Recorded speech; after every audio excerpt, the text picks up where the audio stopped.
అందరూ ఎలా ఉన్నారు? ఈరోజు మనం వంకాయ పప్పు చేసుకుందామండి. పచ్చడని కూడా అనొచ్చు దీన్ని. లేకపోతే రాయలసీమ స్టైల్‌లో అయితే పులిహోర అంటారు.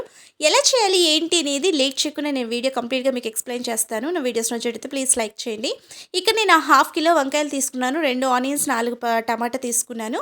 పచ్చిమిర్చి ఒక 10-15 దాకా తీసుకున్నానండి. పచ్చిమిర్చి కొంచెం అవి కారం తక్కువ ఉంటాయి కాబట్టి తీసుకున్నాను. దీంట్లో మనకి ఓన్లీ పచ్చిమిర్చితో మాత్రమే కారం రావాలి కాబట్టి ఎక్కువ తీసుకున్నాను. ఇలా కట్ చేసుకొని కొద్దిగా ఉప్పు, పసుపు వేసి నీళ్ళలో వేసి పెట్టుకున్నాను. ఇప్పుడు స్టవ్ మీద పాన్ పెట్టేసుకొని 2 స్పూన్స్ ఆయిల్ వేసేసుకున్నాను. ఆయిల్ హీట్ అయిన తర్వాత ఆవాలు, జీలకర్ర, కొద్దిగా వెల్లుల్లి రెబ్బలు ఒక 4, 5 వేసుకున్నాను. కట్ చేసుకున్న పచ్చిమిర్చి, ఆనియన్స్ వేసుకొని ఫ్రై చేసుకున్నాను. దీంట్లో కొద్దిగా కరివేపాకు కూడా వేసుకుంటాను ఇప్పుడు. ఇవి కొద్దిగా ఫ్రై అయిన తర్వాత మనం వంకాయలు అనేది వేసుకోవాలండి. చాలా సింపుల్గా చేసుకోవచ్చు దీన్ని. అలాగే ఎక్కువగా హెవీ ఇంగ్రీడియంట్స్ ఏమీ ఉండవు.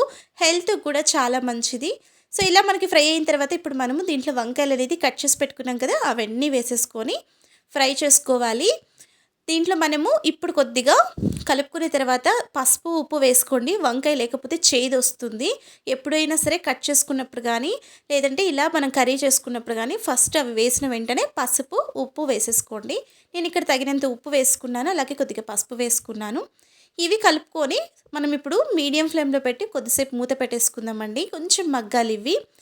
చూసారా, ఇలా మగ్గిన తర్వాత దీంట్లోకి ఇందాక ఏవైతే మనం టమాటా ఉన్నాయో అవి కట్ చేసుకుని వేసేసుకుంటున్నాను.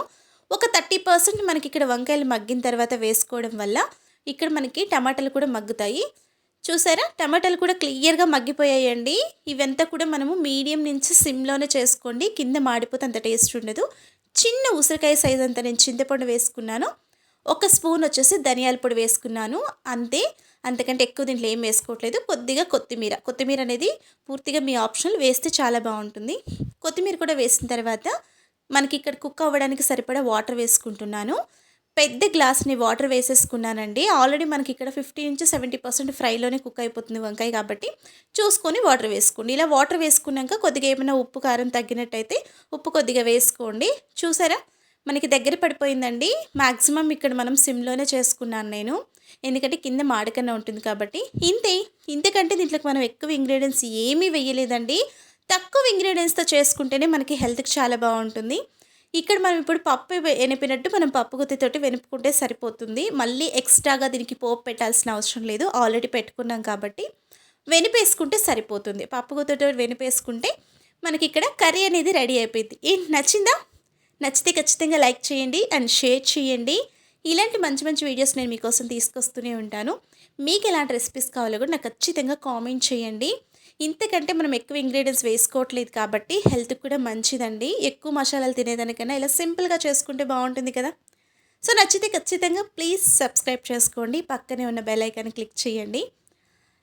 చూసారా, చూడంగానే తినాలనిపిస్తుంది కదా. ఒక ముద్ద తినేవాళ్ళు 4 ముద్దలు ఎక్స్ట్రా తింటారు. నచ్చితే ఖచ్చితంగా సబ్స్క్రైబ్ చేసుకోండి.